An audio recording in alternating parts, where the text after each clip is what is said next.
Okay, in this video I'm going to show you how to transform and talk you through how to transform your body for 2024.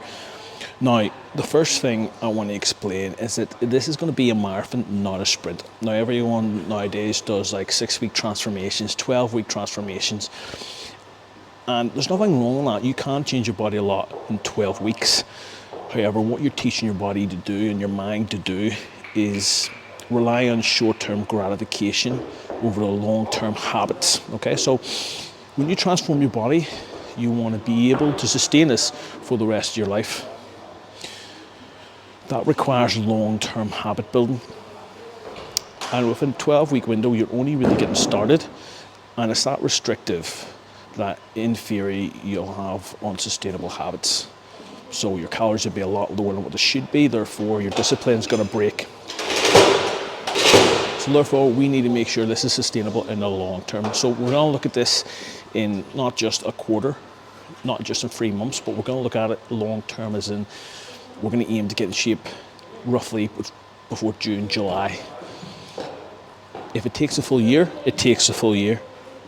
That's irrelevant. Now, first thing you need to do is start tracking your calories of what you're eating daily. So everything that goes in your mouth, that's food, you need to track. So download MyFitnessPal, okay? And you're going to get a rough estimate for your calories, okay? Now, every person watching this probably needs to lose a little bit of fat. I would always advise every single person, no matter how skinny you feel, to go on a restrictive diet to get a little bit leaner before you increase your calorie surplus. Reason for that is most men don't have abs. Now, if you're one of the guys that are dead skinny, proper abs, veiny, that's fine. You can bulk. You can go on a calorie surplus. For most of us, we need to go on a calorie deficit, okay? Now, it's easy to work out your calorie deficit. Type in calorie calculator on the internet and get a rough estimate. Now, this isn't the be-all, end-all. It doesn't mean that because this is your calories, this is going to help you lose weight for the long term. You're going to have to auto-regulate it. So what I would say is you want to weigh yourself on a week-to-week basis. And if you're going 2 weeks, maybe 3 weeks without no drop in weight, you want to decrease your calories a little bit. Okay? Now, I would aim for most of my clients between £1 to £2 per week. Okay? That's more than enough. You don't want to be losing too much more than that. That is sustainable, and we can continue that for the long term. You will initially lose a little bit more weight than that, but that'll be mostly water and glycogen in your muscles because you'll be eating a lot less carbohydrates. Now, as far as what foods you want to eat, you want to emphasize the veg. You want to emphasize high protein, lean sources of protein like chicken breast, fish, egg whites. The reason for this is you want to be filling your stomach up as much as possible with high volume foods that fill your stomach up, but are actually low calorie. And in that way, you're going to feel fuller, but not actually eat as much or gain as much fat. Does that make sense? Now, the next step is your training. Obviously, we can lose weight, we can look like a skinny marathon runner, but we need to build some dense muscle. So this is where your protein comes in. You want to be aiming between a gram of protein per pound of body weight. That is a rough estimate to start with, okay? Do not overcomplicate that, okay? Like, that's a good estimate to start with. It can go up, it can go down. It's start with that. Here's the thing, weights-wise, we want to be training at the start, for most people, full body routines. Now, I know you're going to go, that's sacrilege, that's bullshit. The reason why I'm saying that is because at the start, you may miss a session here and there. You may not be as consistent, and you might get fucking bored. And I want you to do as much volume of each technique and each lift as possible. So, for example, I want you to get really good at squat, bench, deadlift. Like everyone should start with them main lifts because they're technically hard to do. They hit the most muscles, and you're gonna get strong as fuck, which I assume you want to do. You just don't want to look strong. You want to actually be strong.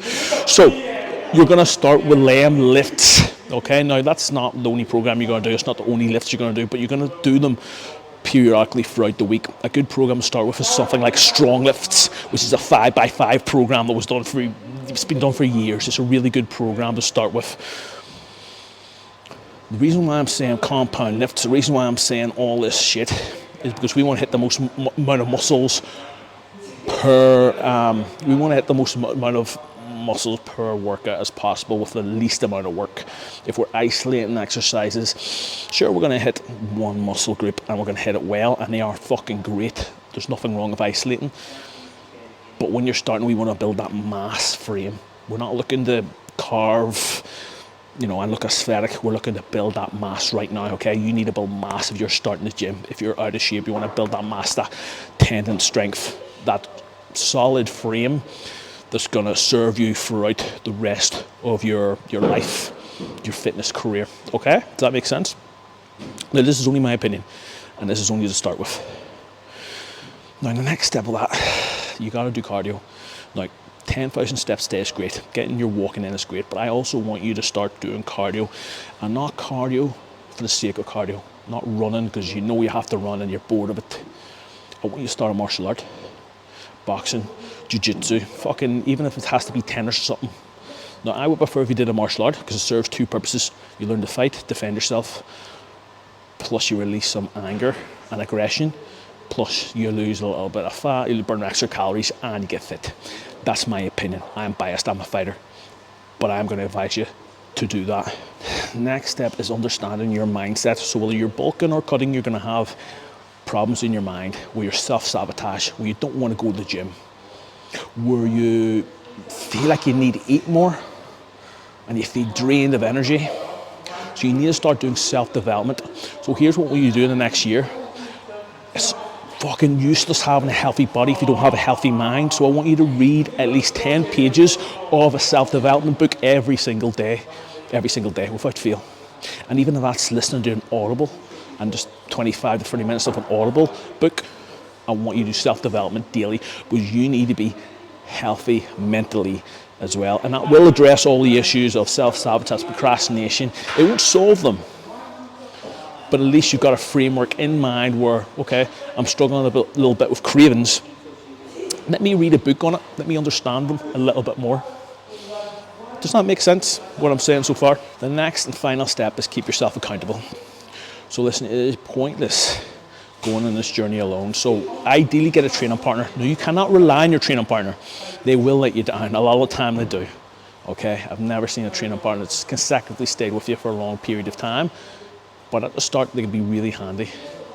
Now, it could be a case of hiring a coach who can keep you accountable. I do that myself. I'm not trying to sell you on to that, but hiring a coach, a PT once a week for your hardest session, maybe getting a mate to come with you to your hardest session of the week, like legs or your squat session. All right? On top of all them tips, drop me a subscribe and a like and comment below if they benefited from this. I'm going to try and pump out more videos like this. So if you've got any ideas for videos, any ideas for what to talk about, give me a comment below and I'll see you soon.